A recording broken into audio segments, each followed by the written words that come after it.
Reading for January 29th, Science of Mind, A Philosophy of Faith, A Way of Life by Ernest Holmes. Reading from page 81, paragraph 1 through page 83, paragraph 5, using inclusive language. The definition of spirit. The definition of spirit is life or intelligence conceived of entirely apart from physical embodiment.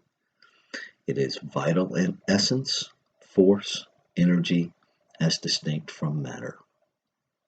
Probably the definition of God as spirit is more easily understood, more readily accepted than any other term used in describing deity.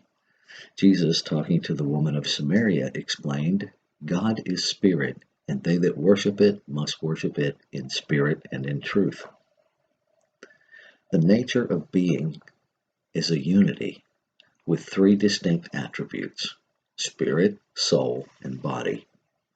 Spirit is the active and self-conscious principle. Spirit is first cause, or God, the absolute essence of all that is.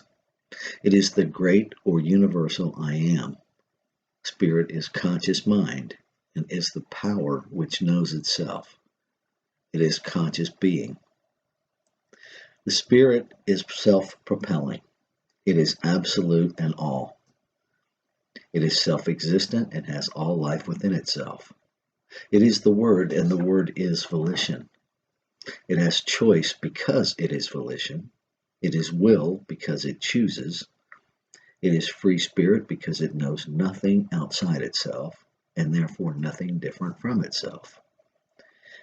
Spirit is the Father, Mother, God, because it is the principle of unity back of all things. The masculine and the feminine principles both come from the one. Spirit is all life, truth, love, being, cause, and effect. It is the only power in the universe that knows itself, and spirit could know nothing outside itself. That would be God and something else. Spirit is all, the center and the circumference of everything that exists, both manifest and unmanifest. It has no enemies, no differences, no otherness, no apartness, no separation from itself.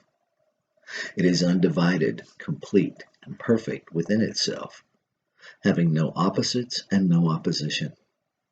It knows only its own ability, and since it is all, it cannot be hindered in any way, shape, or manner.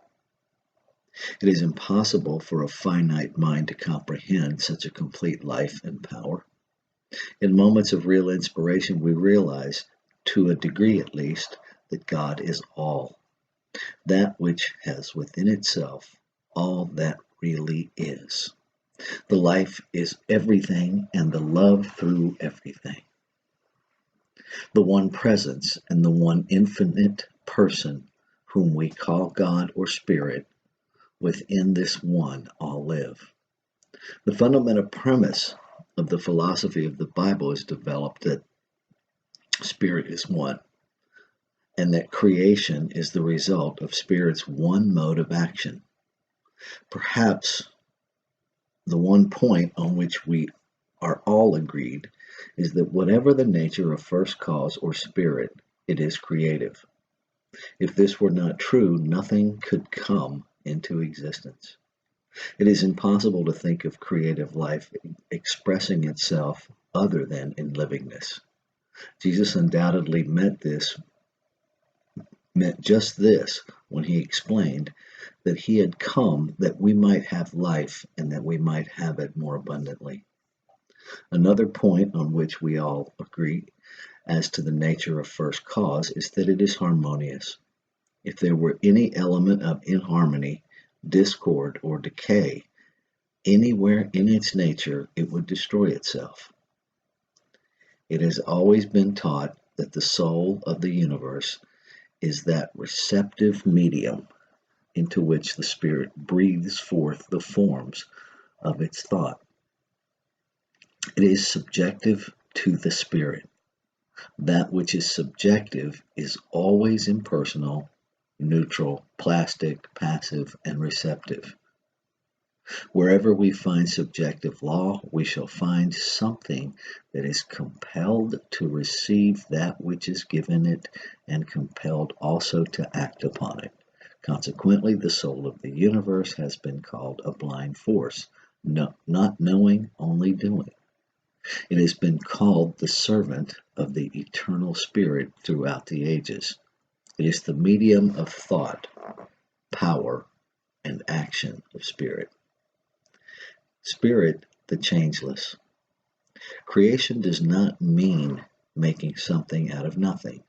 Creation is the passing of spirit into form and is eternally going on. Spirit cannot change. For being all, there is nothing for it to change into. This is self-evident. It is necessary for us to understand that the only active principle is spirit, self-conscious, self-knowing life, and that all else is subject to its will. The spirit is conscious of its own thought, its own desire, its own manifest action, and it is conscious that its desire is satisfied. Consequently, it is conscious of that which is manifest, but it is not conscious of any effort or process in its manifestation. It is necessary that soul and body should exist because spirit without manifestation would construct only a dream world, never coming to self-realization.